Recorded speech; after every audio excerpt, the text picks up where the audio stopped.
The stories in Cambodia with the prostituted girls are one of the events in my life that has marked me the most because it helped me understand trauma, the emotional world, childhood, and how to overcome it.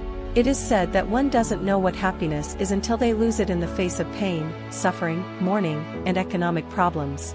In those moments, we find it hard to glimpse moments of happiness from our past, to appreciate flashes of joy that once filled us. Life is a constant restart, but to be happy, one must be able to recover from traumas and difficulties as much as possible. The reason is simple: there is no biography without wounds. Defeats and how to deal with them are the most decisive aspects of any journey. I often say that happiness consists of being able to enjoy the good that comes to us and, on the other hand, being able to manage the bad. Many people, when good things happen to them, say, "Don't trust it, don't rely on it, wait to see that it's not that great, there must be a catch." And when something bad happens to them, they get stuck and can't move forward. I don't know anyone who is not fighting a battle to a greater or lesser extent in some area of their life. Social media harm us in this regard because they portray a perfect or near-perfect life in the people we observe, but I am absolutely certain that all those people are also fighting a battle in some area of their personal, economic, social, or relationship life. Trauma in Merida is a fear, but no one teaches it on their social media because we tend to show the good things we have so that others admire us. As a psychiatrist in therapy, I have treated all kinds of traumas, and I am aware as I write these lines that there are very tough biographies, some much tougher than others. There are aspects beyond our control that we cannot change, and we cannot choose much of what will happen to us. But we are free, sometimes not so much because our mindset prevents it, to choose the attitude with which we face it.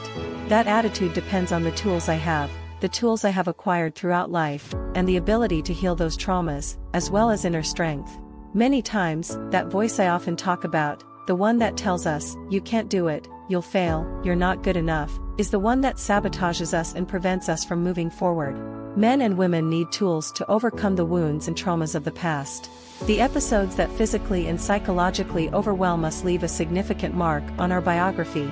The way each person overcomes and starts over shapes our personality in many ways. This talent arises from an inner strength that we all have developed to a greater or lesser extent. Resilience. This concept of resilience was brought to the forefront by the French doctor Boris Cyrulnik. This psychiatrist, the son of Ukrainian Jewish immigrants, was born in Bordeaux in 1937. After the Nazi occupation, when he was only 5 years old, his parents were arrested and deported to extermination camps. Boris himself remained hidden in various places and was eventually taken in by a farm under the fictitious identity of a non-Jewish child named Son la Voix, meaning "I am the voice." After the war, the family that took him in, who were not in the resistance, helped him become a psychiatrist. The young Boris soon realized that through his own biography, he could understand the causes of trauma and try to help others, primarily children, recover from trauma or emotional breakups. After years in therapy, I have realized that the key to life lies in identifying those traumatic moments and healing them. I will give you some notions that may help you start.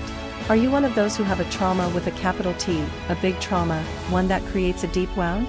Or maybe you have micro-traumas that have been affecting you, but you're not aware of them, or they're not blocking you from moving forward. What is a trauma? Trauma is the result of exposure to a stressful event that overwhelms a person's coping mechanisms. When a person can't manage or feels overwhelmed by the situation, the memories can't be transformed into neutral narrative experiences, and they get stuck in different parts of our brain. Trauma is the fear of the memory, preventing the integration of the event into memory. Every time you remember it, something activates in your body, even physical symptoms arise: anxiety, distress, rumination, automatic thoughts, or profound sadness. How can we overcome these deep wounds? The key lies in love and solidarity, in effectivity. Throughout his experience, Boris has shown numerous examples of this. At the University of Toulon, where he is a professor, he has worked with Alzheimer's patients. I love seeing the results of his studies. Many of them have forgotten words, but not affection, music, gestures, or displays of affection. Boris Cyrulnik insists on the flexibility of the human being, of the human mind. In the past, it was believed that a person was marked by pain and suffering. In the process of providing help, the key is not to blame the person in front of you. One of the topics I have emphasized throughout history is that if your child, nephew, student, or a small child comes to you to tell you about a traumatic event, your first reaction should be one of understanding and not judgment, even if what they're telling you seems impossible or surreal. First, kneel down, get to their eye level, and ask them to explain in detail what has happened, to tell you how they feel. But never tell them that you don't believe them. I'm not a specialist in anything, but if I had to say I specialize in any field of psychiatry, it would be the subject of sexual abuse due to my experience in Cambodia, where I treated children in child prostitution. Over the last 10 years, many people have come to my practice to discuss their traumatic experiences from childhood. These are people with seemingly normal lives but who carry and bear the wounds of sexual abuse from when they were young. The difference between them, in terms of emotional and behavioral development over the years, often lies in how the situation was when they decided to speak up.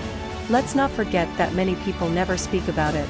They keep it inside because they're afraid of not being understood, not being heard, being judged, or because they fear that talking about it will break certain emotional bonds.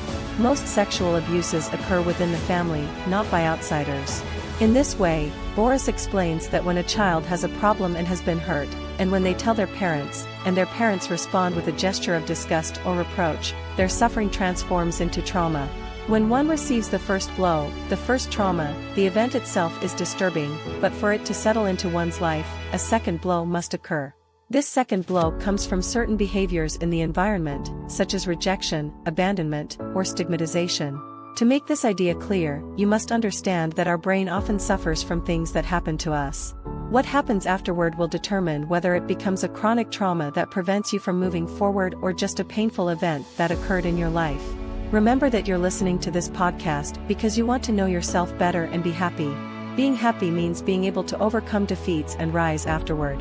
Don't forget that the present can sometimes be a nightmare, and in some cases, a step backward.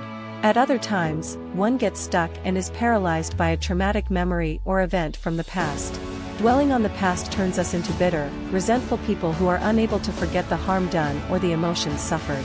All of us, and surely you too, have gone through periods where you feel the need for a break, a pause to regain strength because you've been in a physically or psychologically demanding period, or simply to try again to achieve a goal that you haven't reached. These moments of pause, especially at the beginning of a vacation, bring tension and exhaustion to the surface. One perceives oneself as more vulnerable than ever. This vulnerability is not only psychological but also physical because when the body relaxes after a period of effort, our defenses drop, making us more susceptible to colds, flu, or other illnesses. These moments after tension or prolonged stress are the most important in our psychological journey because depending on how we handle them, significant mental imbalances can occur. In any case, battles are won by tired soldiers, and wars are mastered by teachers. That inner strength will help us overcome problems, and it is cultivated by learning to control our thoughts from the past and future that haunt and prevent us from living in balance in the present. Time heals all wounds, but if it moves the most painful from the center of attention, suffering becomes a school of strength. When that torrent emanating from suffering is accepted in a healthy way, which is not always easy, one gains significant inner control, essential for life. Therefore, that balance we talk about so much, the one Boris spoke so much about, is learning to maintain a certain inner peace and unity, despite the many ups and downs of life. After the blow, after the trauma, after the peak of stress has passed, it's essential to take control of one's life to achieve the life's purpose that one has planned. Being masters of our personal history is the goal. Acting in the short term, living by reacting to external chaotic impulses that affect us, is simple. However, what is desirable, even though it's often more complex, is designing our lives with long-term goals and objectives. These goals and short-term objectives allow us to control what happens to us and not become slaves to trends. The solution is not in pills. Medication is crucial for moments of blockage where the body itself is unable to recover, or when circumstances are so adverse that we need extra support to avoid falling apart. Medication regulates the high or low levels of brain chemicals. It doesn't replace brain or emotional function, but it allows you to feel or perform those functions when they fail. Medication offers solutions, but there's another therapy that is very effective, and I want you to understand it: the doctor's attitude. Words of encouragement, genuine and real listening have a significant healing effect. Nowadays, it is scientifically proven that a doctor's attitude can alleviate pain. When a patient comes to my office saturated with cortisol due to anxiety over a problem, the way I listen to and treat them lowers those cortisol levels and helps them generate oxytocin. You probably know oxytocin as the love hormone, and when we stimulate it through empathy, compassion, understanding, and listening, it reduces cortisol levels. I understand that after the COVID-19 pandemic, many healthcare professionals have been overwhelmed, and it's challenging to maintain that empathy and attentive care we were taught, sometimes by our mentors in medicine. But it's crucial that when a doctor can empathize and connect with their patient from the heart, the patient feels relieved and much more comforted. If you are in a phase of suffering, you should know that it has a purpose. The contemporary society and suffering may seem difficult to reconcile, but when one encounters suffering, questions often arise. Do I deserve this? Is it because of my past mistakes? Does God allow it? Let's explore some interesting points about suffering that can help you during tough times. First, pain holds human and spiritual value. It can elevate and make us better people. How many people do we know who, after a setback, have been able to straighten their lives and seek alternatives, ultimately being grateful for the experience? It's not uncommon to find individuals who, after a superficial and conformist existence, have been transformed by trauma or enduring suffering. Suffering prompts us to reflect and takes us to the depths of questions we might never have considered. When pain appears, it pushes us to clarify the meaning of our lives and our deepest convictions. Pain helps us accept our limitations, it makes us more vulnerable and knocks us off the pedestal where we had placed ourselves. It forces us to lower our heads and admit that we need help, the love and support of others. Sharing our limitations with others can be the first step towards simplicity and overcoming the calamities we've suffered. Suffering can transform the heart. After a difficult period with pain as the protagonist, one becomes more empathetic and better understands those around them. When someone feels loved, their life changes. If you radiate light and authentically transmit love, it is enhanced by pain that has been accepted healthily. This liberates us from selfishness. Those who excel in empathy, who are kind, and who can generate oxytocin become a safer habitat to live in than those who only listen. There is only one antidote to suffering, pain, and illness, and that is love.